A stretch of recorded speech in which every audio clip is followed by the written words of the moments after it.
మనం ఎంతో శుభకార్యాలకి ప్రాధాన్యత ఇస్తూ చేసుకునే పౌర్ణమిని మాత్రం బాగా శుభకార్యాలు చేసుకోవచ్చు అని మనం ఇక్కడ సెలబ్రేట్ చేసుకుంటున్నాం. అయితే అమావాస్యకి అంత ప్రాధాన్యత ఉండదు. మన వైపు శుభకార్యాలు చేసినా కూడా అమావాస్య ముందు చేయొద్దు, అమావాస్య రోజు వెళ్ళొద్దు అంటూ ఉంటారు. ఇదే భారతదేశంలో తమిళియన్స్ అమావాస్యని ఒక పండుగలాగా, అమావాస్య ఎలాంటి శుభకార్యాలైనా ఏం కాదు అని చెప్పి చేస్తూ ఉంటారు. మరి దీని వెనుక ఉన్న లాజిక్ ఏంటి? లాజిక్ అనేటువంటిది ప్రత్యేకంగా ఏమీ లేదమ్మా. చాంద్రమానము, సౌరమానము, బారుహస్పత్యమానం అని చెప్పి అలా ఉంటూ ఉంటాయి. ఏ సిద్ధాంతి పంచాంగం రాయాలి అన్నా సౌరమానాన్ని అనుసరించే సౌర గమనం అంటారు. అంటే సూర్యుడు నడిచేటువంటి విధానాన్ని అనుసరించి మనకు తెల్లవారుతంగానే నక్షత్రం వస్తుంది. దాన్ని అనుసరించే పంచాంగాన్ని రాస్తారు ఎవరైనా. కానీ అనుసరించే టయానికి వచ్చేటప్పటికి వాళ్ళు సౌరమానాన్ని అనుసరిస్తున్నారు, మనం చాంద్రమానాన్ని అనుసరిస్తున్నాం. చాంద్రమానంలో మనము చైత్రం, వైశాఖం, జ్యేష్టం అంటాం. వాళ్ళు మేషమాసం, వృషభ మాసం, మిథున మాసం అనేటువంటిది వారు అంటారు. ఇందులో వాస్తవం కూడా పౌర్ణమి కన్నా అమావాస్య 10,000 రెట్లు గొప్పది. ఎందువల్లంటే మాసం ప్రారంభం దేంతో అవుతుందండి? అమావాస్య తర్వాతే మాసం ప్రారంభం అవుతుంది. అమావాస్య ఎండు, అమావాస్య మరునాడు మాసం ప్రారంభం. మొదలు చివర రెండు అక్కడికే వస్తున్నాయి. అదే ఈ మన తెలుగు వార్తలకు వచ్చేటప్పటికి 1వ తారీఖు నుంచి మనకు స్టార్ట్ అవుతున్నాయి. ఇవాళ విదయ, ఇవాళ తదయ మనం చెప్పుకోవట్లా.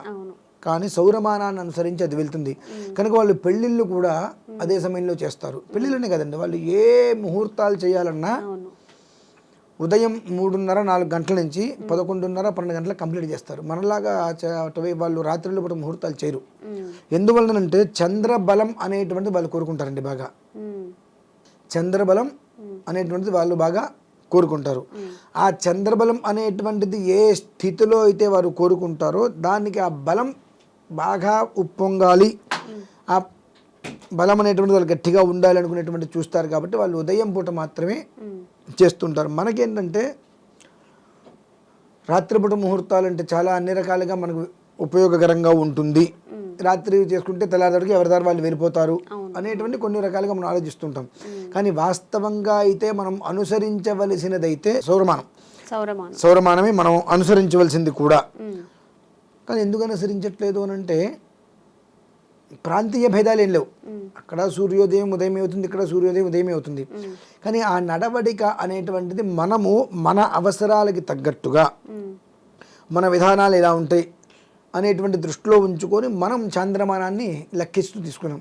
లెక్కించడం ఏముందా, అందులో ముహూర్తాలన్నీ కూడా రాయాలి అనన్నా, ఏది గమనం రాయాలన్నా సూర్యోదయం ఏది అంటే సౌరమానాన్ని అనుసరించే పంచాంగం రాయాలి. రాసేది సౌరమానాన్ని అనుసరించి, ఆచరించేది మాత్రం అంటే మనకు ఒక రకమైనటువంటి నెగిటివ్ భయం చాలా ఎక్కువ. అమావాస్య అంటే ఏదో చంపేస్తుంది, అష్టం అంటే పొడి చేస్తుంది అని భయం. కానీ విచిత్రం చూడండి, ఈ పండగలన్నీ కూడా విశేషమైన పండగలు, ఈశ్వరుడికి చాలా ఇష్టమైన రోజులన్నీ కూడా అమావాస్యకి దగ్గరలోనే ఉంటూ ఉంటాయి. అవి చాలా గొప్పవి కాబట్టి అమావాస్య ముందే వస్తున్నాయి అన్నీ. ఇప్పుడు మహాశివరాత్రి ఉంది అమావాస్యకి ముందే, మాస శివరాత్రులు 12 అమావాస్యకి ముందే. మరి అంటే అమావాస్య గొప్పది కాదు అనేంత గొప్ప వల్ల మనం కాదమ్మా, మనకంత స్థితి లేదు. కాకపోతే ఒక భయం అనేటువంటిది బాగా మనస్సులో స్థిరపడిపోయింది. ఎప్పటి నుంచో మనకి చెప్తుంది ఏంటంటే అమావాస్య ముందు ఏ పనులు చేయొద్దు, అమావాస్య రోజు అసలు వీలైతే బయటికి వెళ్ళడం కానీ, వేరే ఊరు వెళ్ళడం కానీ. కాబట్టి మనకు ఎదుగుదల లేదు, సుఖవంతమైన జీవితం లేదు, ప్రశాంతత అనేటువంటిది లేదు, అసంతృప్తికర జీవితం. ఎంతసేపటికి కూడా ఎదుటివాడి మీద పడి ఏడవడమే మన జీవిత లక్ష్యంగా పెట్టుకున్నాం. వాళ్ళు సూర్యోదయంతో పాటు విధానాన్ని అనుసరించి, గమనాన్ని అనుసరించి వెళ్తున్నారు కాబట్టి ఎప్పుడు కూడా వాడు ప్రజ్వలితంగానే వెలుగుతూ ప్రశాంతంగానే ఉంటారు. మనకు ఆ ప్రశాంతత ఉందా? ఎప్పుడు ఎదుటి మనిషి మీద పడి ఏడవడమే మన పనంతా. ఆ రెండు ఏం లేదు. చంద్రమానము, సౌరమానము. చాంద్రమానం అంటే మనస్సుకు సంబంధించింది, సౌరమానం అంటే ఆత్మకు సంబంధించినటువంటిది. మనం చాంద్రమానాన్ని అనుసరిస్తున్నాం కాబట్టి మన మనస్సు ఎప్పుడూ అల్లోల కల్లోలంగానే ఉంటుంది. కానీ ప్రశాంతతగా ఒక విధానాన్ని అనుసరించి నదీ ప్రవాహము వలె వెళ్ళదు.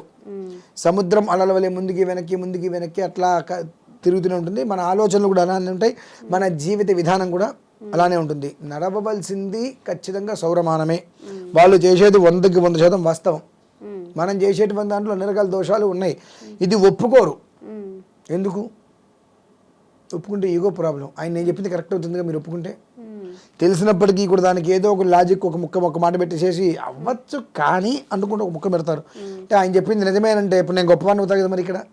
కాబట్టి మనకున్నటువంటి నేనంటే ఎవరైనా ఒకటి చెప్పారు అంటే దాన్ని వెంటనే ఖండించాలి, ఏదో ఒక రకంగా ఒప్పుకోవద్దు అనేటువంటి స్థితిలో ఉంటాం. కాబట్టి నేను ఎదగను, నువ్వు ఎదుగుతుంటే చూడలేను, దాని మీద ఉంటాం. కాబట్టి అంటే చంద్రుడు అంటే వాడే కదండి మనఃకారకుడు, మనస్సుని చంచలంగా ఉంచేటువంటి వాడు, స్థిరంగా ఉంచేటువంటి వాడు కాదు. ఎప్పుడూ కూడా పైకి కిందకి కొట్లాడుతూనే ఉంటాడు వాడు.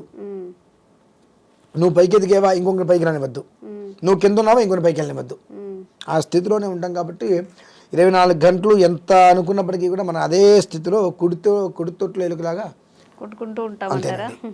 సందేహం లేదు. అయితే మనకి పెద్దవాళ్ళు చెప్పిందే మనం ఏదైనా మన పేరెంట్స్ కానీ వాళ్ళ పేరెంట్స్ వాళ్ళకి చెప్పింది కానీ మనం మన లైఫ్లో పాటిస్తూ ఉంటాము. మరి ఇప్పుడు మీరు చెప్పినట్టుగా అమావాస్యల రోజు ఏదైనా శుభకార్యాలు పెట్టుకోవడం కానీ, ఊర్లు వెళ్ళడం తీసేయండి, ఏదైనా ఇప్పుడు ప్రెగ్నెంట్ ఉన్నా కానీ ఆవిడ అక్కడికి వెళ్ళొద్దు అంటారు, లేదు కొంచెం దూర ప్రాంతాలు వెళ్ళేటప్పుడు అక్కడికి వెళ్ళొద్దు అంటారు. ఎందుకనంటే కొన్ని భయాలు మనస్సులో పడిపోతాయి. ఎలా కొంతమంది మాకు షిరిడి అలవాట్లేదండి అంటారు, కొంతమంది మాకు అన్నవరం అలవాట్లేదండి అంటారు.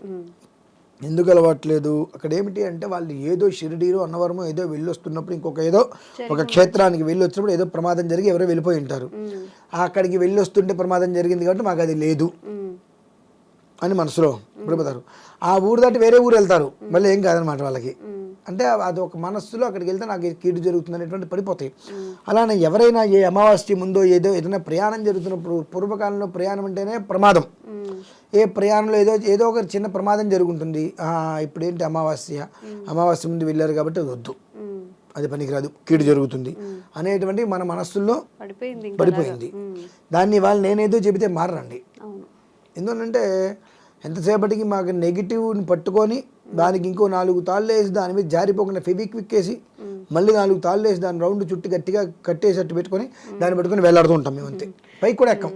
అది కాబట్టి ఇవి పెద్దవాళ్ళు చెప్పారంటే నిజమే, పెద్దవాళ్ళు చేసేటువంటివన్నీ మనం చేస్తున్నామా? ఇప్పుడు పెద్దవాళ్ళు చెప్పిన ప్రతిదీ ప్రాచురిస్తున్నామా? మనకు నచ్చినవి మాత్రమే తీసుకుంటున్నాం, నచ్చనివి వదిలేస్తున్నాం. ఇంకా మరి పెద్దవాళ్ళు ఎవరండి? వాళ్ళు చెప్పిన వాటికి వాల్యూలు ఎక్కడున్నాయి? A to Z వాళ్ళు చెప్పినట్టు నువ్వు నడుస్తున్నావా? మా పెద్దవాళ్ళు చెప్పినట్టు నేను చేస్తున్నానండి. లేకుండా నీకు నచ్చింది మాత్రమే నువ్వు చేస్తున్నావు, నీకు నచ్చకపోతే వదిలేస్తున్నావు. దాని గురించి మనం ఆర్గ్యుమెంట్ కూడా అనవసరం అంటాను నేనైతే. ఎందుకంటే వినేవాళ్ళు లేరు ఇదంతా. ఎవరికి వాళ్ళకి నేను చెప్పిన దాంట్లో మీకు ఇష్టమైతే మీరు పాటిస్తారు, మీకు ఇష్టం లేకపోతే ఈయన చెప్తున్నాడు ఈయనకేం రాదని రాసేస్తారు, వాళ్ళకి ఏం కావాలో అదే తీసుకుంటారు. అది అటువంటి వాళ్ళు మనం అంతా. నిజంగా గురుగారు, అమావాస్యకి ఉన్న అపోహలు, మూఢనమ్మకాలు ఏవైతే ఉన్నాయో కొంచెం వాళ్ళు అవి కూడా మార్చుకొని నార్మల్గా కొంచెం చాలా మార్చుకోవాలి. ఎందుకంటే అసలు అమావాస్య అంటేనే భయపడిపోతూ ఉంటారు కదా. అమావాస్య అంటే ఆ క్షణంతోటి, ఆ రోజుతోటి ఆ చీకటికర జీవితం మొత్తం వదిలేసేసి నూతన జీవితానికి శ్రీకారం అమావాస్య అంతే. దానికి మనం ఏం చేస్తున్నాం? అమావాస్య అంటే వామ్మో ఏదో జరిగిపోతుంది, మంచిది, ఏమీ చేయకు, చచ్చిపోకుండా కూర్చుంటారా జీవితకాలం? లేదు, మరి ఇంకేంటి? అది అమావాస్య మంచిది కాదు, పాడ్యమి మంచిది, పౌర్ణమి మంచిది అని అంటే నువ్వు రాసిస్తావా? నేను దాదాపుగా ఏదైనా మొదలు పెడితే ఒకటి అమావాస్య, లేదంటే మంగళవారం, లేదంటే శనివారం మాత్రమే చూసుకుని మొదలు పెడతా. ప్రతిదీ సక్సెస్ రేట్లో ఉన్నా మరి నేను. అంటే మీలాంటి వాళ్ళు, అంటే మాకంటే ఏం తెలీదు, మీరు కొంచెం పూజలు చేస్తూ ఉంటారు, అందరికి సలహాలు ఇస్తూ ఉంటారు, కాబట్టి మీలాంటి వాళ్ళు కొంతమంది చెప్తే ఈ 3 ఆచారాలు అనేవి మారుతాయేమో గురువుగారు. మరి అంటే నాలాంటి వాళ్ళు కొంతమంది చెప్పాలి అంటే విషయ పరిజ్ఞానం పూర్తిగా ఉండాలండి. అంటే ఏం లేదు, అమావాస్య ఎందుకు, ఇప్పుడు ఎవరు చెప్తారు ఇక్కడికి వచ్చి అమావాస్య ఎందుకు మంచిది అని అంటే ఈ కారణం చేత మంచిది అని కూడా మనం చెప్పగలగాలి. దానికి కొన్ని రకాల పురాణాలు, ఇతిహాసాలు ఇవన్నీ కూడా మనకు తెలిసి ఉండాలి. మనం కొంచెం తెలుసు అమావాస్య చాలా విశేషమైంది, చాలా మంచిది అని చెప్తాం. ఎందుకు మంచిదండి అని అడిగితే ఈ కారణరీత్యా ఇది మంచిది అని చెప్పగలగాలి. చెప్తామా లేదా అని కొంచెం ధైర్యం సన్నగిలినప్పుడు మనం చెప్పడానికి భయపడతామండి. ఎందువల్లనంటే మన దగ్గర ఎంత చదువున్న అడిగేవాడికి జ్ఞానం ఉండదు. జ్ఞానం లేని వాడు అడిగే ప్రశ్నకి మనం సమాధానం చెప్పక్కర్లా. కానీ ఏమంటారు, కరెక్టే అండి, వాడికి జ్ఞానం లేదు, మీకు జ్ఞనం ఉంది, మీరు చెప్పచ్చు కదండి అంటారు. అర్థమయ్యేలా మీరు చెప్పచ్చు కదా. మనం చెప్పినా ఇప్పుడు ఆల్రెడీ మనం చెప్పింది అర్థమయ్యేలా, అది వాడికి అర్థం కాల, ఇంకేం చెప్తాం మనం? అంటే ఇది మొత్తం అందరూ కూడా అర్ధజ్ఞానులు అని అర్థం చేసుకోవాలి. అది మంచి విషయాలు తెలియజేశారు గురుగారు. ధన్యవాదాలు.